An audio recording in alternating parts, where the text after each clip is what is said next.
Olá, Deus te abençoe. Graças a Deus. Sejam muito bem-vindos ao programa Mudança de Vida hoje.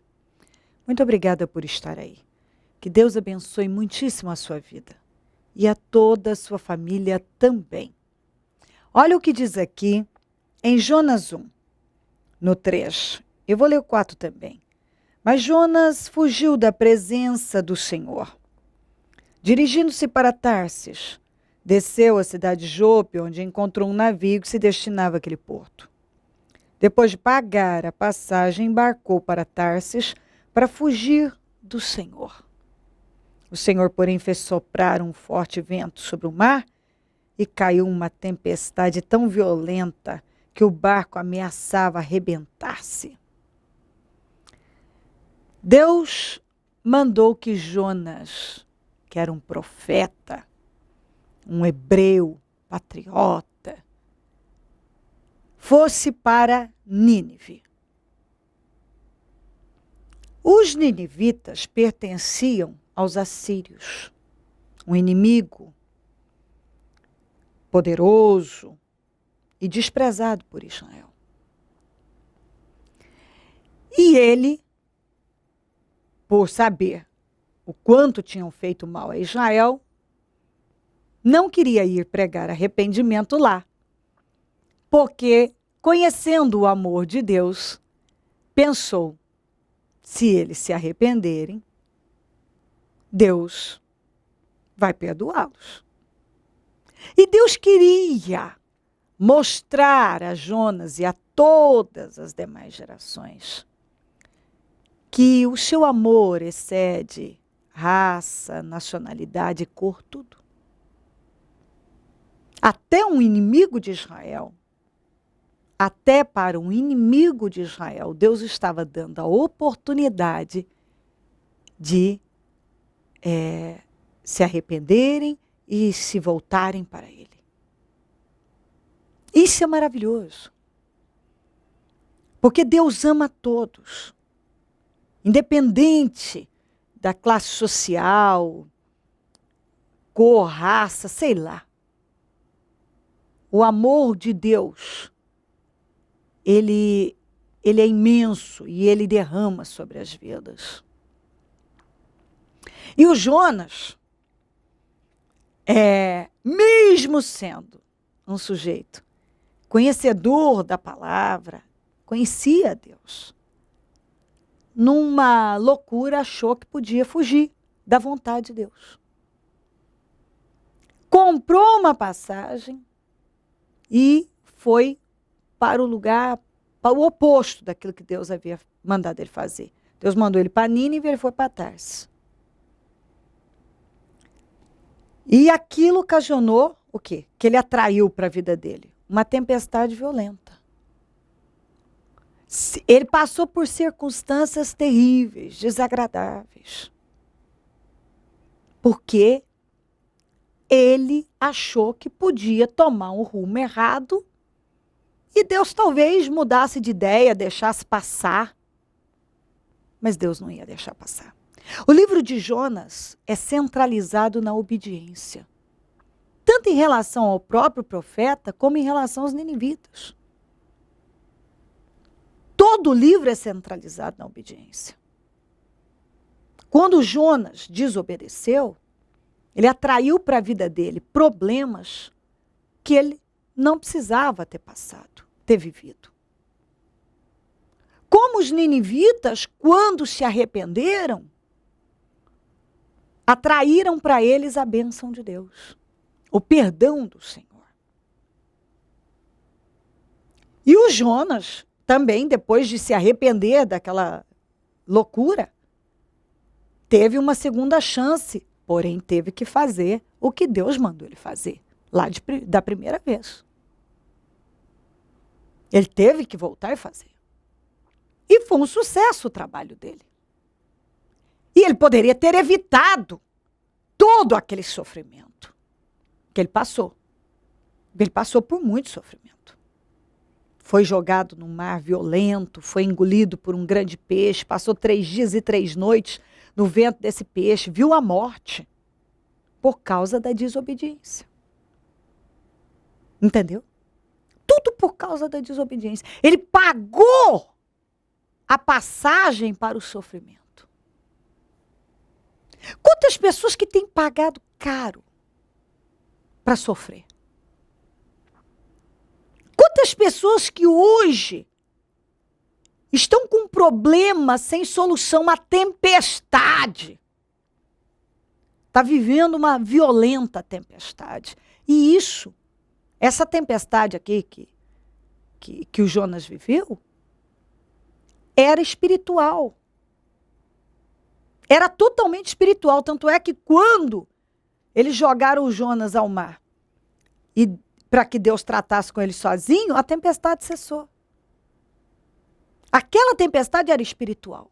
Talvez hoje você está vivendo problemas dificílimos que são espirituais, fruto da desobediência. Talvez você pagou caro para sofrer.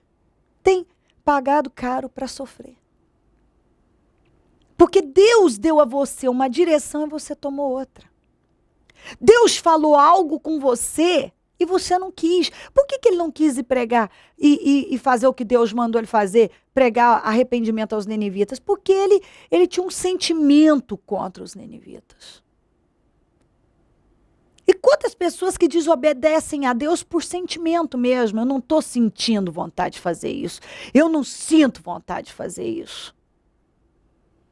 Só que aquele sentimento do Jonas que o levou para a direção oposta que Deus tinha mandado, que levou ele a desobedecer a Deus, fez com que ele sofresse demais. E talvez é isso que tenha acontecido com você. É sofrimento.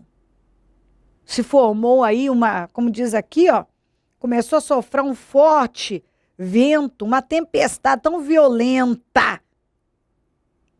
É o que você tem vivido. Problemas violentos, dificílimos, dor, lágrimas, em função da desobediência. Por não fazer o que Deus mandou você fazer. Preste atenção nisso. O Jonas teve uma segunda chance. E Deus está dizendo que quer te dar uma segunda chance. Mas para isso, você vai ter que voltar. Você foi para Tarsis, agora você vai ter que voltar para Nínive, vai ter que fazer o que Deus mandou você fazer, vai ter que se submeter à vontade de Deus. Porque não adianta. A tempestade não cessa, o mar não se aquieta, não acalma, enquanto a gente não faz o que Deus quer que a gente faça, enquanto a gente não obedece a Deus. Enquanto a pessoa não parar para obedecer a Deus, as coisas não mudam. A gente vê aqui que, inclusive, os marinheiros que tentaram impedir aquela situação de jogar o Jonas ao mar, remando, para ver se chegavam em terra, a tempestade só piorou. Porque não adianta, ninguém pode bater de frente com a vontade de Deus. Não adianta. Não adianta tentar endurecer contra a vontade de Deus. Quando uma pessoa endurece contra a vontade de Deus, ela nunca termina bem. Quando Deus nos manda fazer algo, a verdade é essa, não demora em fazer. Deus não muda de ideia em relação àquilo que Ele nos mandou fazer. Deus não abre mão daquilo que Ele determinou que a gente faça. Quando Ele diz faça, faça, Ele não vai mudar de ideia. Quando Deus nos manda fazer algo, Ele nos dá condições para fazer e a gente deve fazer depressa. Entendeu? Deus não vai abrir mão do propósito que Ele tem com você. E toda essa tempestade que você está vivendo é fruto da sua desobediência. Talvez você pagou, igual ele, uma passagem por sofrimento. Você pagou caro para sofrer. Você vem pagando caro para sofrer. As suas escolhas só têm atraído dor e sofrimento, lágrimas para você. Talvez você está aí achando, vivendo um sofrimento tão grande, achando talvez que na sua cabeça uma hora isso vai melhorar. Não vai. O mar aqui só se aquietou. O vento só cessou quando Deus foi trabalhar com Jonas sozinho. Quando ele foi jogado para fora do barco. Não tem saída. Escuta o que eu estou lhe dizendo. Não tem outra saída. Quando uma pessoa desobedece a Deus, só tem um meio. Obedecer a Deus. Fazer o que ele mandou você fazer lá, da primeira vez. No final, Jonas teve que voltar. Depois de tanto sofrimento, ele teve que voltar e fazer o que Deus tinha mandado ele fazer. Da primeira vez. Ele teve que ir para Nínive, não teve saída. Se Deus te mandou ir para Nínive, não adianta tentar ir para Tarsis. Se Deus disse não para você numa coisa, não adianta você querer um sim dele. Ele não vai te dar sim. Ele não vai. E talvez hoje você vive problemas que são espirituais. Deus está dizendo, isso vai parar se você me obedecer. Não adianta fugir da missão, fugir do propósito. Fugir da vontade de Deus. Não adianta. Não adianta você achar que a sua vida vai caminhar maravilhosamente bem longe de Deus, longe da vontade de Deus, longe do lugar que Ele mandou você estar. Não adianta. Não sei. Ele pagou para sofrer, talvez você também. O que você já tem perdido é muito, muito, muito. E está aí. Talvez ainda insistindo, achando que uma hora algo acontece. Não vai acontecer se você não fizer o que Deus quer que você faça. Jonas não teve saída. Podia ter evitado aquele sofrimento? Podia. Mas acabou tendo que passar por muito desespero para fazer o que Deus havia mandado ele fazer. Então é isso que você tem que ter na sua cabeça. Se Deus manda a gente ir para Nínive, não adianta tentar ir para Tarsis, que vai dar errado. Talvez você tenha pago caro. O preço é muito... o preço tem sido muito alto. Para nada. Só para sofrer. Você vem pagando um preço muito alto para sofrer. Não precisa ser assim. Deixa essa palavra entrar. Deus é que sabe das coisas. Obedeça, confia na vontade dele. A vontade dele é perfeita. Às vezes a gente não entende mesmo. Momentaneamente parece que não está certo, que aquilo não bate, que não encaixa. Mas obedeça. Obedeça. Não seja guiado por suas vontades e sentimentos, porque isso só leva ao fracasso. Quando Deus nos manda fazer algo, nós devemos fazer. Quando Deus diz, olha, é aqui, esse é o caminho, esse é o caminho. E quando a gente toma a direção errada, só tem uma saída, voltar depressa, porque a tempestade não cessa enquanto a vontade de Deus não for feita. Essa tempestade que se formou aqui era espiritual. Com certeza, esses problemas que estão aí na sua vida são espirituais. E quando você obedecer a Deus, você vai ser livre de todos eles. Persiga a paz. Vença o que for preciso. E faça a vontade de Deus. E Deus vai te dar paz. Deus vai te abençoar. Deus vai dar um refrigério na sua vida, Ele vai te dar livramento. Confia. Confia em Deus. Obedeça a Ele. E você vai ser livre de tudo isso que tem te atormentado. Se crer e desejar, quiser orar comigo, prepara algo que queira que receba a oração. Eu volto já para nós orarmos.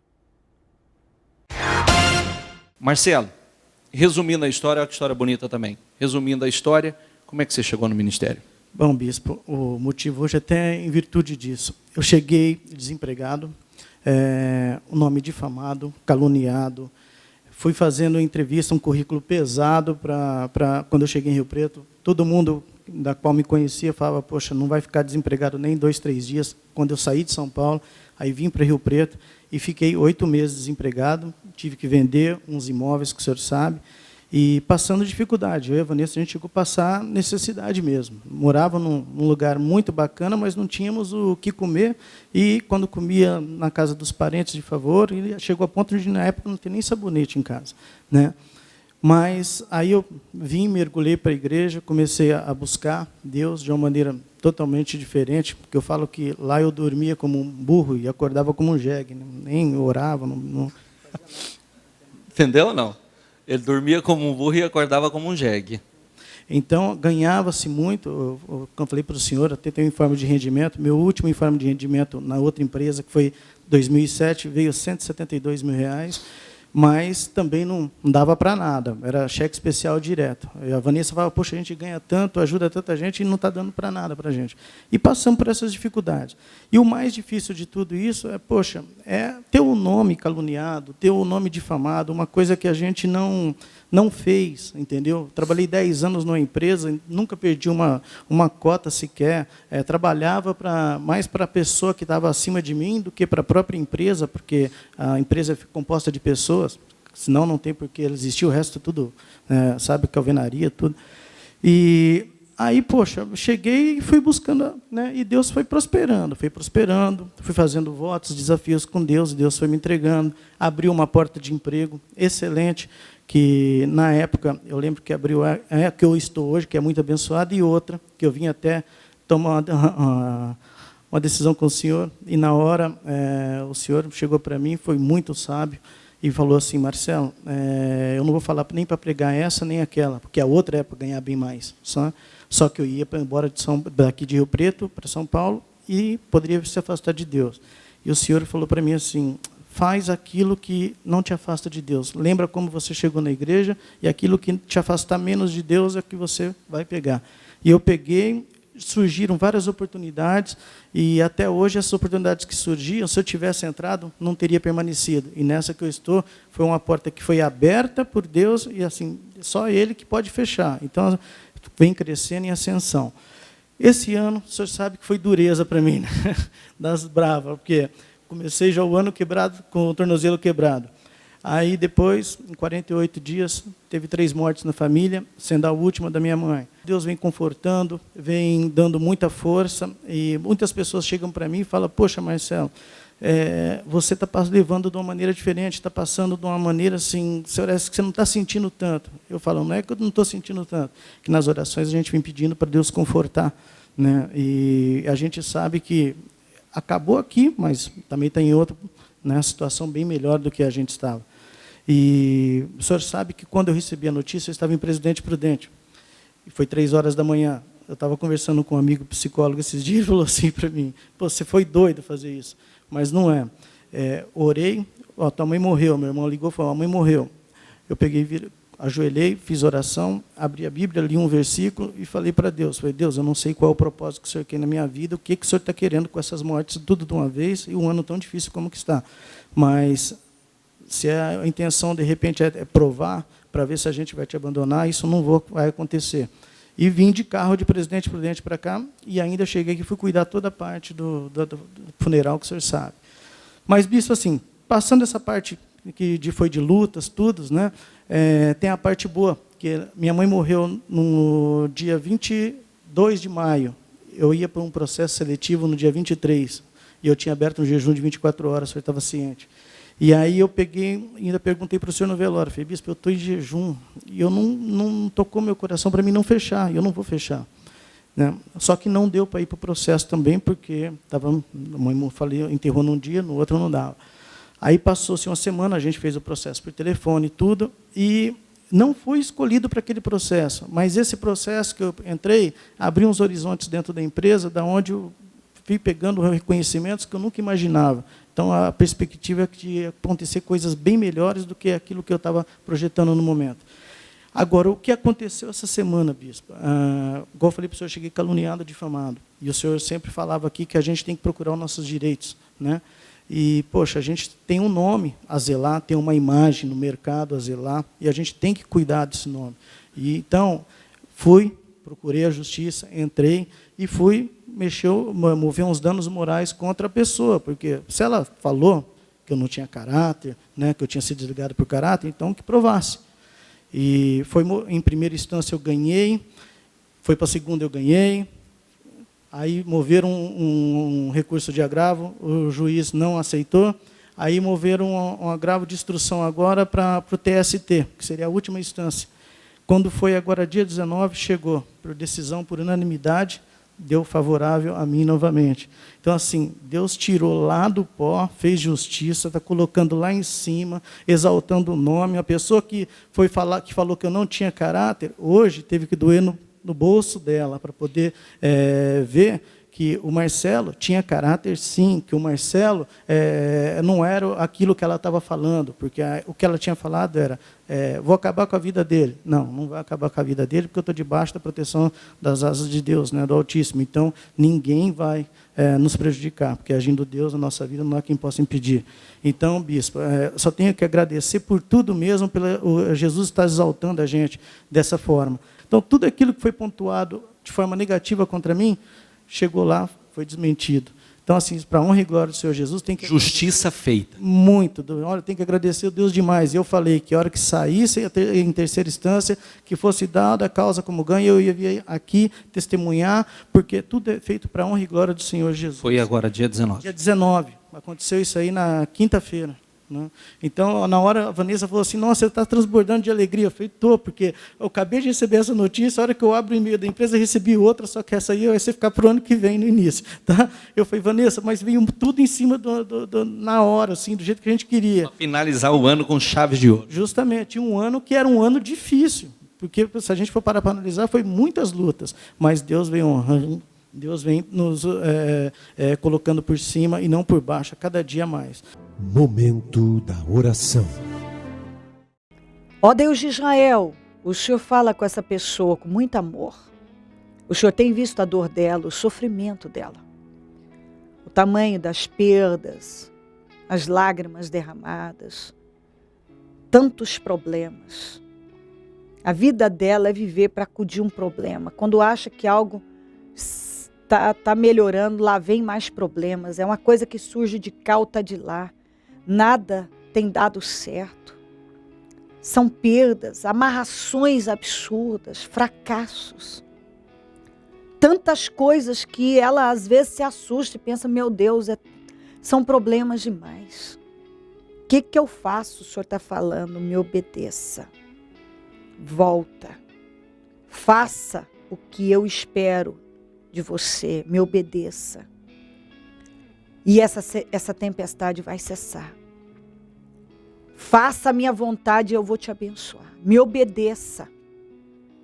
Confia no meu trabalhar. Me obedeça e eu vou te abençoar. Passa do teu sangue sobre essa vida. Que ela vença tudo. E se submeta ao Senhor. Porque dessa maneira o Senhor vai abençoá-la com grandes livramentos. Dá força a ela. Ajuda ela a romper com o que for preciso e tomar o caminho certo, o caminho da obediência. Abençoa lares e famílias, todos que nos pedem orações, que mandaram os seus pedidos para oração, que sejam muito abençoadas essas pessoas. Eu consagro tudo que foi colocado para receber oração. Água, azeite, documentos, peças de roupas, fotografias, alimentos e determino vitórias. Cura, libertação, transformação. Que todas as amarras caiam por terra, barreiras caiam por terra. Que tudo que bloqueia a vida dessa pessoa, a mente dela, saia. Em nome de Jesus. Eu abençoo os meus amigos e companheiros semeadores. Pessoas que dizimam e ofertam na conta dos semeadores. E tem nos ajudado a manter o programa. Prospera grandemente a todos os semeadores, meu Pai. E desperta mais semeadores, porque quem planta, colhe. Pessoas que têm sido alimentadas e abençoadas por esse programa, que se tornem semeadoras dele. Porque eu sei que elas serão honradas. Onde esse programa estiver chegando, meu Senhor, que essa palavra possa tocar vidas e que cada um, entendendo, possa se posicionar imediatamente. E assim, o teu poder vai poder se manifestar na vida de cada um. Eu peço as tuas bênçãos sobre todos e dou a eles a minha bênção em nome de Jesus. Amém. Amém e amém. Graças a Deus, amém. O número do Disque Vida é 0 operadora 11 3296-9449. Celso Garcia 777 no Brás, é onde eu fico. E onde vou estar hoje às 9, abrindo o 4º jejum dos meus projetos de conquistas para 2014. Ano de viver coisas novas em Deus. Eis que farei uma coisa nova. Deus está te buscando para fazer coisa nova. E Ele vai fazer. Venha buscar a Deus, esteja entre nós. Toma um café reforçado e venha abrir esse jejum de 10 horas. Nós vamos ficar cerca de 10 horas na presença de Deus. Esteja nos nossos templos. Eu vou estar na Celso Garcia 777 no Brás às 9. Vou esperar por você. E Deus vai te abençoar muito. Conte conosco do Ministério Mudança de Vida. Nós estamos aqui para te ajudar. E podemos. Se o Senhor Jesus não voltar, eu vou continuar aqui, falando de vida e mudança de vida. Bom dia, amém. Projeto Semeadores. O Senhor dá a semente ao que semeia. O Ministério Mudança de Vida agradece a sua ajuda ao Projeto Semeadores. Graças a pessoas como você, é que este ministério leva mudança de vida, através da palavra de Deus, a todos os lugares. Distribuição de alimentos nas comunidades carentes, calor humano e cuidado aos velhinhos e asilados. Trabalho de evangelismo noturno, assistência social e libertação. Mendigos e moradores de rua, casas noturnas, redutos e becos são assistidos nas madrugadas. Torne-se um dizimista e ofertante fiel. Plante no reino de Deus e dê condições ao Ministério Mudança de Vida pregar o Evangelho. Transforme o seu coração. Você tem muito para oferecer. Seja um mantenedor da casa do Senhor.